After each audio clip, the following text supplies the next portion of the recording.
So here's the puck that's attached to the hitch. You can see that metal thing. Here is what it sits on as part of the truck bed housing. You can see the gap. I mean, that's like a half an inch, 3/4 of an inch. It moves inside there substantially. That can't be right.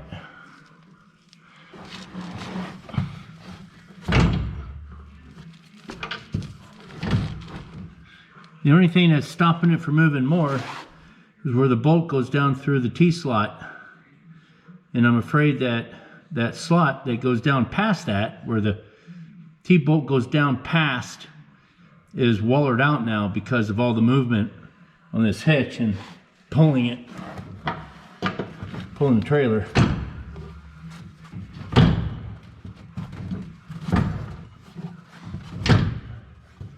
This thing's heavy. It's the most I can get it to move, but if it was hooked up to my hitch, it'd be worse than, to my trailer, it'd be worse than that.